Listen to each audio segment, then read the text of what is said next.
দুনিয়ার সব সম্পদগুলো তোমাদের কোনো কাজে আসবে না। একটা প্রশান্ত মন আমি আল্লাহর কাছে কাজে আসবে। আর এই প্রশান্ত মন যার হবে, যার দিলটা ভালো হয়ে যাবে, ওই ব্যক্তিকে আমি আল্লাহ জান্নাত দিয়ে দেব। আমার ভাইরা, আমার মুরব্বি ওয়াজিরান, সূরা আসর আল্লাহ রাব্বুল আলামিন এই পৃথিবীর মানুষের জন্য নাযিল করলেন। সূরা আসরটা যদি আপনি শুনে যেতে পারেন, আমল করতে পারেন, আপনি জান্নাতি হয়ে যাবেন। আর যদি এই সূরা আসরটা যদি আপনি আমল না করতে পারেন, আপনি ক্ষতিগ্রস্ত হয়ে যাবেন। আল্লাহ রাব্বুল আলামিন এই সূরা নাযিল করার আগে একটু ভালো করে লক্ষ্য করুন, নবীজি 40 বছর পর্যন্ত মানুষের কাছে, কাফির বেঈমানের কাছে কতটা প্রিয়। নবীজি যেদিন এই পৃথিবীতে আসলেন, নবীর আগমনের খবর শুনে যে আবুল আহাব আল্লাহর নবীর চরম শত্রু, সেই আবুল আহাব তার বান্দীকে আজাদ করে দিয়েছিলেন। সেই আবুল আহাব 40টা বছর পরে যখন আল্লাহর পয়গম্বর রাহমাতুল লিল আলামিন দাওয়াত দিলেন, পড়ো লা ইলাহা ইল্লাল্লাহ, কামিয়াব হয়ে যাবে, আবুল আহাব পাথর নিয়ে দাঁড়ায় গেল, বলল তাব্বাল্লাকা লিহাদা জামাতানা ইয়া মুহাম্মদ, এই জন্য কি আমাদেরকে এখানে জমা করেছো? ও মুহাম্মদ, তুমি ধ্বংস হয়ে যাও। মুহাম্মদ ধ্বংস হয়ে গেছে। আল্লাহ কয় না, তাব্বাত ইয়াদা আবি লাহাবি ওয়া তাব মা আগনা আনহু মালুহু ওয়া মা কাসাব। যারা নবীকে ধ্বংসশীল বলল, আল্লাহ এই ব্যাপারে জবাব দিয়ে দিল যে আবুল আহাব ধ্বংস হয়ে গেল, আবুল আহাবের হাত ধ্বংস হয়ে গেছে, আবুল আহাবের সন্তান ধ্বংস হয়ে গেছে, আবুল আহাবের মাল ধ্বংস হয়ে গেছে, সম্পদ ধ্বংস হয়ে গেছে, তার স্ত্রী উম্মে জামিল ধ্বংস হয়ে গেছে। লম্বা টুইটার ব্যাখ্যা। আল্লাহ রাব্বুল আলামিন,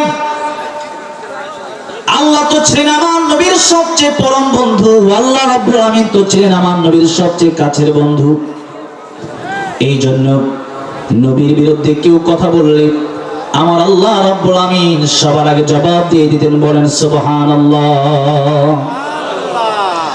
আমার নবীকে লোভ দেখানো হলো যে একটা কাজ করো, আমরা কয়েকদিন পর্যন্ত নামাজ রোজা করব, আর তুমি আমাদের সাথে কিছুদিন লাত মানাত উজ্জার পূজা করবা। নবী বললেন না, এটা করা যায় না। আল্লাহ রাব্বুল আলামিন সূরা কাফিরুন নাযিল করলেন, কুল ইয়া আইয়ুহাল কাফিরুনা লা আ'বুদু মা তা'বুদুন। এই কথা আজকে যারা যারা বলে ধর্ম যার যার উৎসব সবার, ভালো করে মনে রাখেন, শুনতেছেন তো? ধর্ম যার যার উৎসব সবার, এরকম কবিতা বানালেই কবিতা হয় না। কবিতা তো আমরাও লিখি, আমি নিজেই তো কবিতা লিখি, ইসলামের সঙ্গীত তো আমি লিখি। কবিতার মানে ছন্দে ছন্দে মিল থাকার সাথে সাথে এটার একটা অর্থ থাকার দরকার আছে না নাই? যেরকম হাতি মাটিম টিম তারা মাঠে পারে ডিম, এটা কোনো কবিতা নাকি? এটা ভণ্ডামি। ঠিক তেমনি ভাবে ধর্ম যার যার উৎসব সবার, এই কথা ইসলাম বিদ্বেষী যারা তাদের কথা, যারা ইসলাম মানে না, যারা কোরআন মানে না, যারা চায় এদেশের মুসলমান গুলোর মগজে তারা শিরিক ঢোকায় দেবে, এদের কথা হলো ধর্ম যার যার উৎসব সবার। এরকম কবিতা আরো আছে, আরো আছে। খেত যার যার ফসল সবার, কেউ কি মানবেন এটা? বিয়া যার যার বউ সবার, কেউ মানবেন নাকি এটা?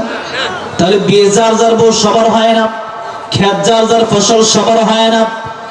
যদি ছন্দে ছন্দে মিল থাকলে কবিতা না হয়, তাহলে ধর্ম যার যার উৎসব সবার, এই কথা ডাইরেক্ট কোরআন শরীফের সূরা কাফিরুন বিরোধী। এই কথা কোন মুসলমানের কণ্ঠে বাজতে পারে?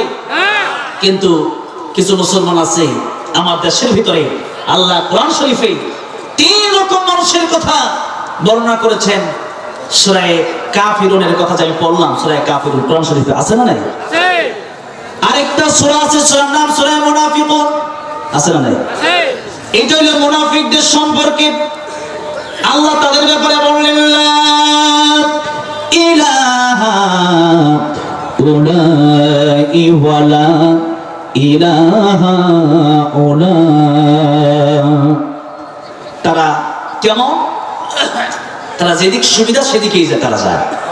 এদের নামে মুনাফিক। এরা হচ্ছে মুনাফিক, এক কথা হচ্ছে সুবিধাবাদ জিন্দাবাদ। এরকম কিছু লোক আছে না নাই? আমাদের দেশের ভিতরে দেখবেন অনেক লোক আছে, আগে আওয়ামী লীগ ছিল, এখন বিএনপি গেছে। আমাদের কি হয়েছে? এবার আসেন, স্বার্থ থাকলে সে আছে, স্বার্থ না থাকলে সে নেই।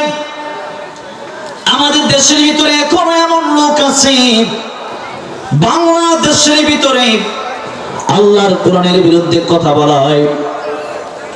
এমনকি আমার দেশের আইনজীবীকে সাইফুল ইসলাম আলিফ ভাইকে হত্যা করা হলো, শহীদ করে দেওয়া হলো। এরপরেও কিছু মুসলমান আছে কোরআনের ময়দানে আলোচনা করে, কিন্তু মুসলমানের পক্ষে কথা বলে না, আছে না নাই? এই দেশের ভিতরে আবু সাইদ মুগ্ধ জীবন দিল তাদের পক্ষে কথা বলার জন্য নয়। বাংলাদেশে কিছু নাস্তিক উপদেষ্টা হয়েছে, তাদেরকে উপদেষ্টা বানানোর জন্য আবু সাইদ মুগ্ধ জীবন দেয় নাই। এই উত্তরবঙ্গের আবু সাইদ জীবন দিয়েছে আল্লাহর কোরআন দেশে বাস্তবায়ন করার জন্য, ঠিক না ঠিক? এই জন্য কোন নাস্তিক উপদেষ্টা হবে বাংলার মুসলমান তা চাবে না, কোন মুসলমান বিরোধী কথা বলবে এরকম উপদেষ্টা বাংলার জনগণ চায় না। আমরা চাই আপনি বিএনপি করেন তত সমস্যা নেই, আপনি জামাতে ইসলাম করেন তাও ভালো, আমরা মিলেমিশে কাজ করতে চাই। তবে কথা হলো এই দেশ যেহেতু 95% মুসলমানের দেশ, আল্লাহর কোরআনের পক্ষে যে কথা হবে আপনি না মানতে পারলেও এর বিরোধিতা আপনি করতে পারেন না। এই যে সাইফুল ইসলাম আলিফ ভাইকে শহীদ করে দেওয়া হলো চট্টগ্রামে, আমার একজন মুসলিম ভাইকে যারা শহীদ করে দেওয়া হলো, ডক্টর ইউনূস সাহেবকে বলবো আপনি সেই ইসকন দ্রুত নিষিদ্ধ করে দেন, ঠিক না ঠিক? আর যদি ডক্টর ইউনূস সাহেব বাংলাদেশে যদি ইসকনকে নিষিদ্ধ করা হয়, বাংলার গরিবের মুসলমান আগুন জ্বালিয়ে দেবে। এই ইসকনকে আপনি নিষিদ্ধ করতে না পারলে আমরা নিষেধ করে দেবো, আমরা বসে থাকবো না। মুসলমান মুসলমান সিংহের জাতি ইসকনকে নিষিদ্ধ করে দেন, যারা আমার ভাই আলিফ ভাইকে শহীদ করে তাদেরকে ফাঁসির মঞ্চে জড়া দেন, আর নয়তো বাংলার জনগণের বিচার করেই ছাড়বে, ঠিক না ঠিক? রাজি আছেন কারা কারা? তো হাত বলে উঠে দেখা। নারায়ে তাকবীর, আল্লাহু আকবার, আল কোরআনের আলো, ঘরে ঘরে আলো, সংসদে জালো, আল কোরআনের আলো, তোমার নেতা আমার নেতা,